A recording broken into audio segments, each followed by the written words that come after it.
By now, most or all of us are familiar with the Battle of Troy. They made an epic movie about it.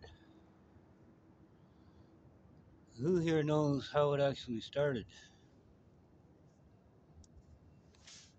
According to the myth, which I argue aren't myths at all, but are true history,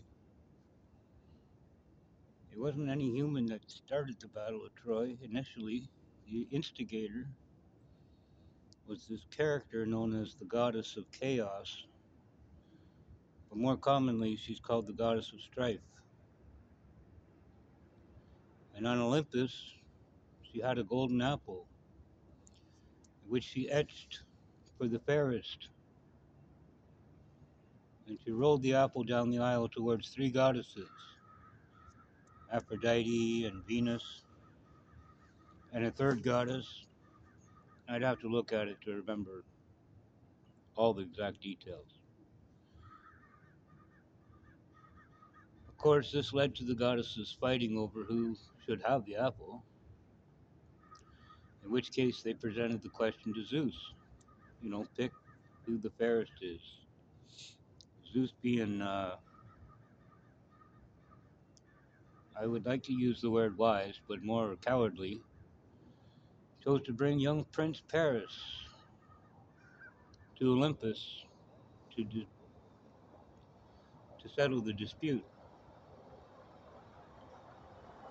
So here's young Paris faced with three goddesses saying, "Who among us is the fairest?"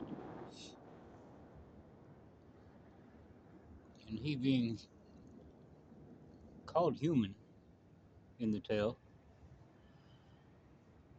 was wiser than Zeus, saying, "How can I pick among three goddesses?" So the goddesses offered him a reward if he would choose them. One offered him wealth, another offered him influence,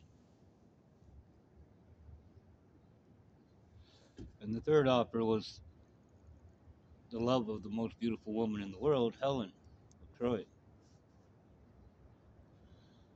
Helen was already married to a king, hence the battle that took place. It said that her beauty could launch 1,000 wars.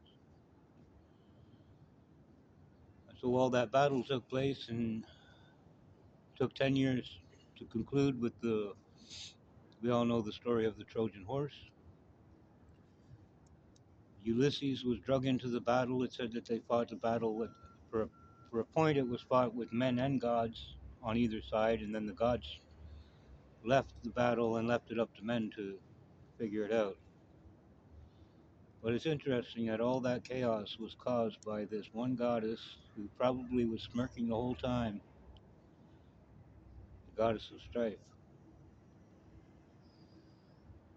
And although I've looked up information about her, there's not a lot of information that I found.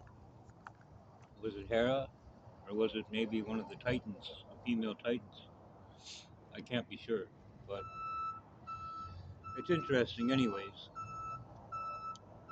And then if you follow that story along with Ulysses, he goes on to try to get home. There's a whole thing between Athena and Poseidon about Ulysses' fate. Some bets that are going on. Pretty crazy, really, but is it unreal? I think it's too true. Blessings, everyone. Have a good day.